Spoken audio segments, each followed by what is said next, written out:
Baik, Assalamualaikum warahmatullahi wabarakatuh.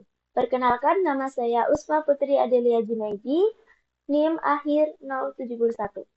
Pada kesempatan kali ini, saya akan mempresentasikan materi saya yang berjudul Peran e-learning dalam meningkatkan keefektivitas pembelajaran di era digital. Pada presentasi ini, saya akan menjelaskan mengenai pengertian e-learning, perannya dalam pendidikan, serta bagaimana e-learning dapat membantu proses pembelajaran menjadi lebih efektif di era digital.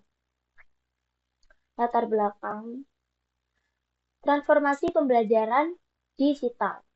Nah, seiring dengan perkembangan teknologi digital, dunia pendidikan juga mengalami banyak perubahan. Proses pembelajaran yang sebelumnya hanya dilakukan di kelas, sekarang dapat dilakukan secara online melalui internet. Salah satu bentuk pemanfaatan teknologi tersebut adalah e-learning, yang memungkinkan proses belajar itu menjadi lebih fleksibel dan mudah diakses. Selanjutnya, pengertian e-learning. Apa itu e-learning?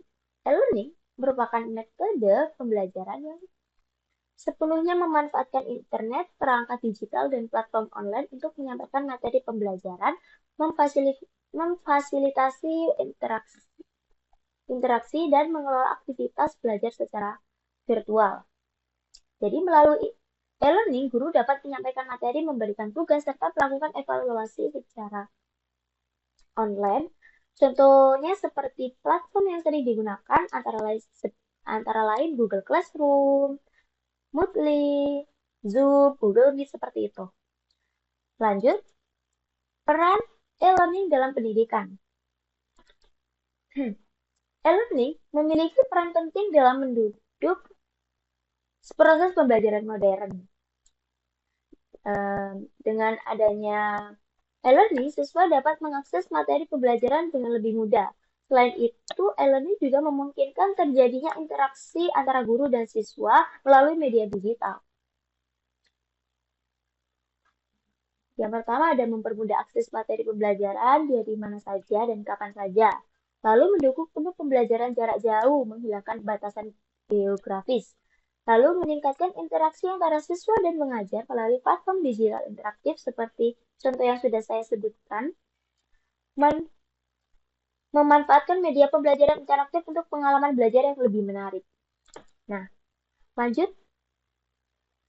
tentang grafik penggunaan e-learning.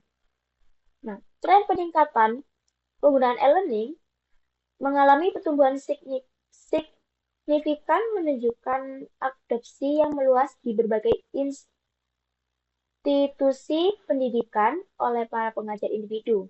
Ini merefleksikan pengakuan dari fleksibilitas dan efektivitasnya. Nah, jika kita melihat perkembangan melalui penggunaan e-learning, jumlahnya itu terus-menerus meningkat dari tahun ke tahun. Hal ini menunjukkan bahwa teknologi digital semakin banyak dimanfaatkan dalam dunia pendidikan.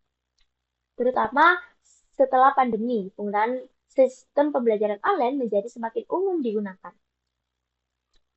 Lalu, keunggulan utama e-learning, yang pertama ada fleksibilitas belajar kapan saja dan di mana saja sesuai kecepatan individu.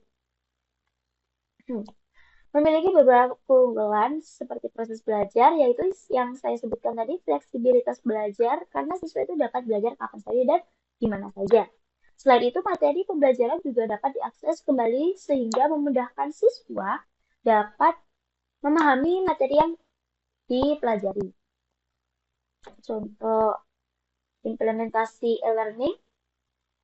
Dalam praktiknya, e-learning dapat diterapkan dalam berbagai bentuk, misalnya melalui video pembelajaran, diskusi online, pengumpulan tugas, terus menggunakan video konferensi. Nah, dengan cara ini, proses pembelajaran tetap dapat berjalan meskipun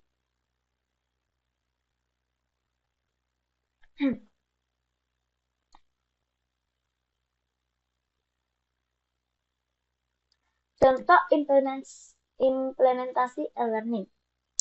Dalam praktiknya, e-learning dapat diterapkan dalam berbagai bentuk. yaitu contoh video pembelajaran online dapat diakses sesuai kebutuhan, diskusi interaktif melalui forum digital atau grup chat, pengumpulan tugas dan kuis melalui platform belajar online, kelas tatap muka virtual melalui video conferencing. Dengan cara ini, proses pembelajaran tetap dapat berjalan meskipun tidak dilakukan secara tatap muka. Untuk kesimpulannya, e-learning terbukti sangat efektif dalam meningkatkan kualitas pembelajaran di era digital, menawarkan fleksibilitas dan aksesibilitas yang tak terbandingi oleh metode tradisional, meningkatkan interaktivitas dan keterlibatan siswa melalui teknologi mutakhir. Ya, lalu memanfaatkan potensi penuh teknologi digital untuk menciptakan pengalaman belajar yang kaya dan adaptif. Mungkin itu saja presentasi dari saya yang bisa saya sampaikan. Kurang lebihnya saya mohon maaf. Wassalamualaikum warahmatullahi wabarakatuh.